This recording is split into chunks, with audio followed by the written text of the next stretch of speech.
Hey viewers, welcome to another game as Casual Pro Gamer. Today we're doing another Starcraft 1 versus 1, Starcraft 2 1 versus 1, and I believe this is the original, so the Wings of Liberty. Although I'm not actually sure about that, but we will see that soon enough. Yeah, it is indeed Wings of Liberty, and yeah, I must have accidentally downloaded one of those replays, but it's all good.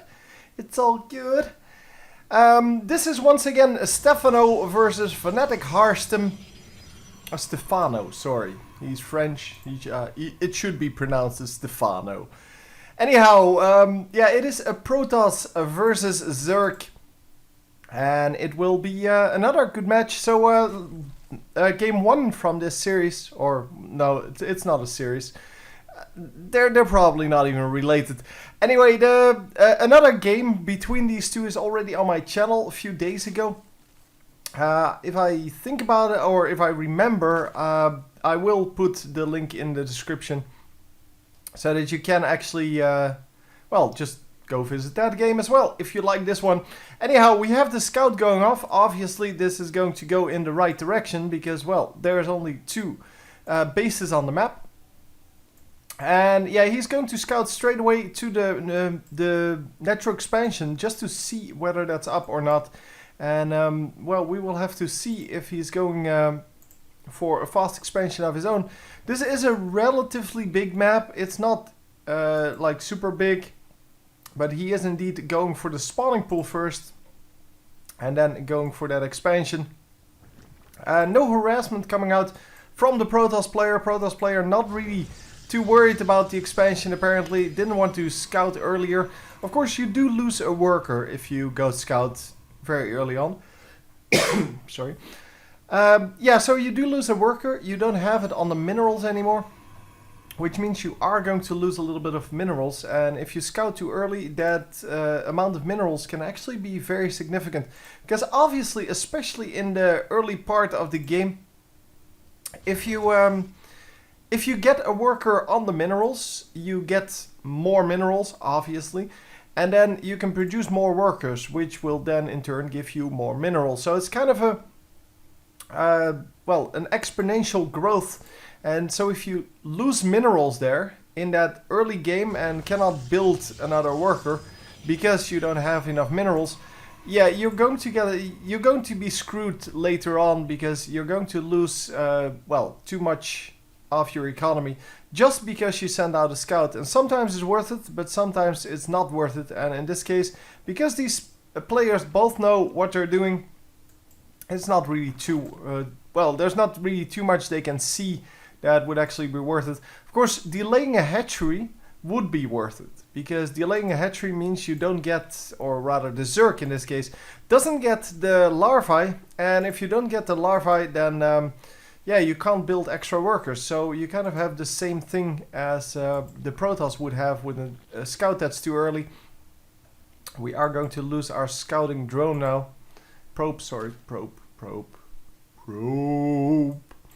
Anyhow, yeah, just cybernetics core coming up for the Zerg player. He is just building hatcheries for now. So building hatcheries and that one spawning pool, and that is his whole strategy for now. Obviously, with a decent amount of hatcheries, you can actually do pretty well. And he's going to just spread the creep here with this group tumor. So not injecting more larvae there.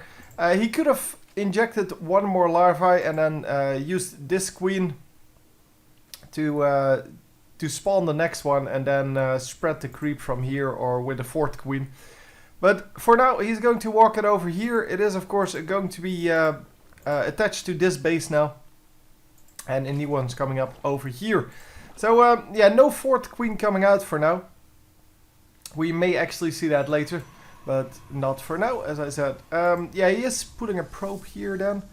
So one probe in, well, off the line anyway. But by now, it doesn't really matter anymore. He has enough probes so that one lost probe is not really a loss in mining at all anymore. You do lose a little bit of mining, I guess, but it's not a very big deal. It's not really a problem. So we are going to research the warp gates here. plenty of chrono boost available, so he's not boosting that out. Normally we see that being boosted out because having the warp gate research is actually really valuable. And we will be seeing the transformation obviously once that completes. So more gateways coming up. The sorry, I don't know what it is today. Robotics facility was already up. He is producing immortals and chrono boosting those, I guess. The immortals are of course very good against the roaches, but they're not very good against the zerglings. And it all depends on what the Zerg player is going for. For now, he only has that one spawning pool. He doesn't have anything else. Sorry, I missed that. He does have the Roach Warren, but he doesn't have any real army out yet.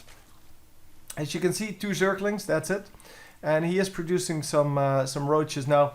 And of course, with the roaches coming in, those immortals are actually going to be very valuable, because they will shoot with 2.5 times the damage on the roaches, because the roaches are of course armored, and roaches, well, they do a significant amount of damage themselves, but since these guys are armored with a hardened shield, they're not going to take as much damage. It's going to take 10 shots to take off that shield, and then after that, well, after that it's a normal unit. And they will die very quickly. But with 3 of the immortals, this might actually work out really well. Obviously, these sentries are here to wall off half of the roach army, so that he can just focus his fire on a few roaches. And with 3 immortals, you can basically one-shot the roaches. And oh, we are going to get sandwiched here. Oh, lots of damage. Yeah, one of the sentries goes down. And actually, that was it. So, no real other damage done. And although the sentry is going to be valuable, so it is kind of a loss. It is not a huge loss. It's not too bad. So the sentries do use the force fields, and look at that. Splits off about 4 of them. And he is going to suck in some of the units. Oh, look at that. Sentry saved at 6 HP. 7 HP on the Zealot, and we are still poking here. He still wants to move forward. He does have that flying unit, the Warp Prism, and the Warp Prism is of course very good at just sitting there and scouting the battlefield uphill, because there is no disadvantage of attacking uphill anymore. There used to be in the original Starcraft, but not anymore. Which means that, yeah, this is going to be fine. Just one flying unit, and he kind of levels the playing field from downhill to uphill. And just, yeah, nice lifts there. He saved some of his units that were being focused, and he actually comes out ahead. Look, all 3 immortals still alive. One of them lost his shields, but only lost the shields and no HP lost yet. So that is going to cost the Zerg player quite a lot, because obviously, because he has so many roaches, those immortals are going to be very valuable. And Stalkers coming in now. Stalkers are oh, only 1 Stalker. Okay, the rest is Zealots. He's really just spending his gas on sentries and of course the immortals. But one of the immortals goes down. If he can, oh, he needs to focus the roaches one by one. And he is going to trap them in this little corner. However, they are not going to get out this time. The 2 immortals get lifted up, I think. Yeah. Wow. Why did he surrender that? Did I miss something here? I really don't know.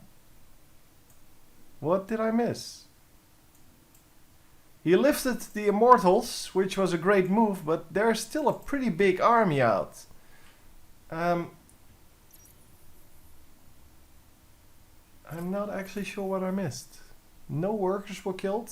I didn't see any, but I don't know. He has a fully functioning 3-base build against a 2-base build, and it seems that this is not over.